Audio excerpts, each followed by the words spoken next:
السلام عليكم ورحمة الله وبركاته.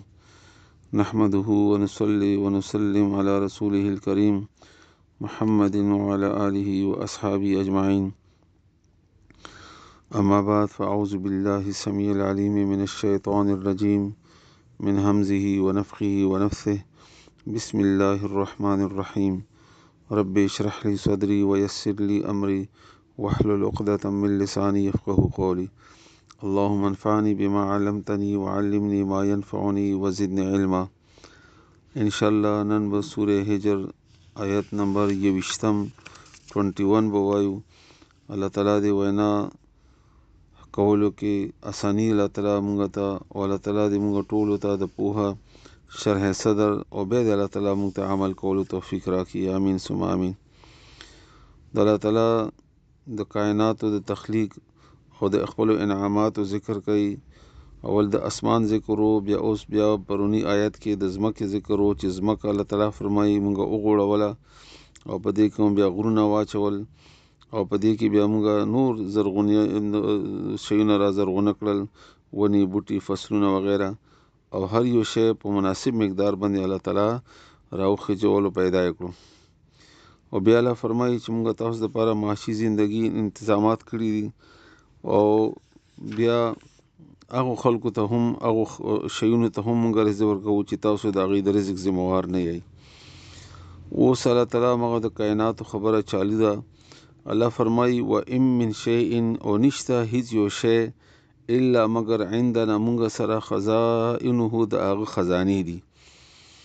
څه شی چې دی دنیا کې ضرورتونه دي، زمونږه مالی ضرورتونه دي یا نور ضرورتونه دي، الله وایي مونږ سره خزانې دي.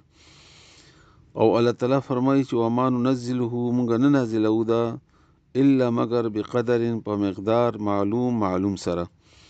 د هر شي مونږ سره خزانې دي، خو مونږ د همدغه رنګې خزانې انسانانو ته نه ورکو، بلکې څومره چې ضرورتونه دي هغه مناسبت سره ورکو.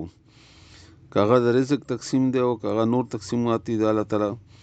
تاسو یو مثال د اوبو واخلئ چې اوبه الله تعالی په یو مقدار باندې د انسانانو ضرورت دپاره الله تعالی پوره کوي.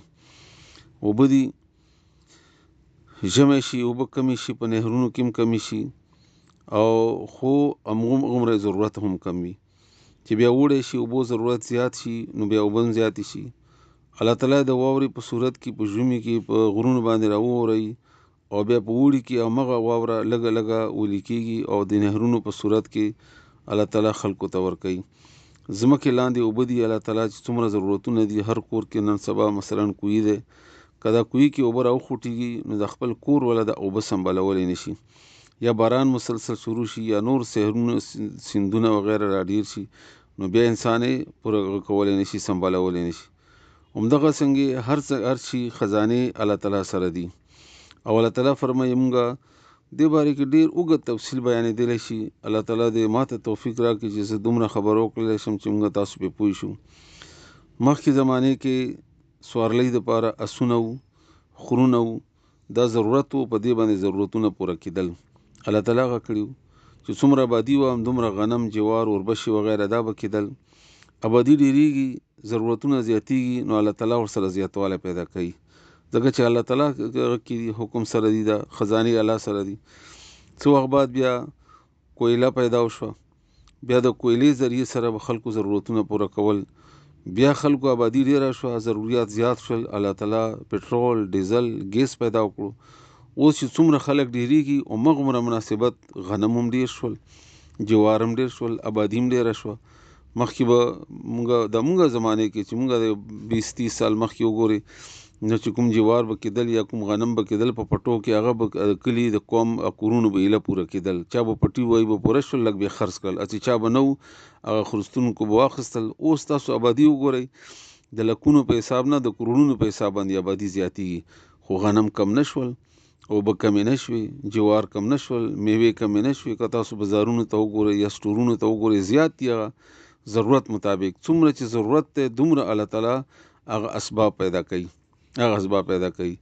بجلیانې دي هله مخکې بجلی نه وه، ضرورتونه بغیر د بجلی نه به پوره کېدل، ضرورتونه ډېر شول، الله تعالی بجلی پیدا وکړه، انسان ته عقل ورکړی دی او علم د انسان بنیادی صفت دی چې آدم علیه السلام پیدا کوو نو الله وفرمیل وعلم آدم الاسماء كلها، آدم علیه السلام ته الله تعالی علم ورکو او د فضیلت د انسان هغه علم دی چې انسان په هغه کې راولي او د الله تعالی د کائناتو تسخیر کائنات چې ورته ویل کېږي هغه په هغه کې راولي، په عمل کې راولي او خپل ځان دپاره هغه تابع کوي او فایدې ترې اخلي.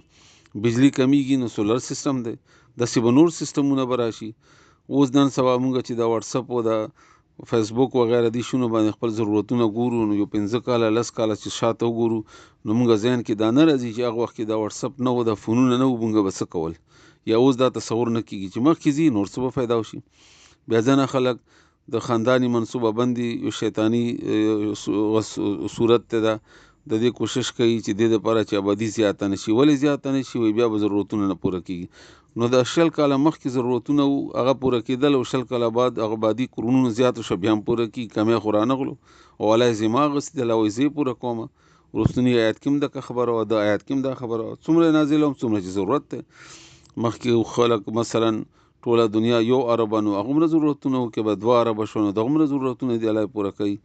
او مونږه ضرورت مطابق هر شی د دنیا کې انسانانو دپاره یا نورو شیونو دپاره کوو، پیدا کوو او رانزلوو یې. وان من شیء او نشته هیڅ یو شی الا مگر عندنا مونږ سره خزائنه خزانې د هغې، وما ننزله او مونږ نه نازلوو دا یعنې نه ورکوو دا خزانې الا مگر بقدر په مقدار معلوم سره، یو معلوم مقدار مونږ نازلوو.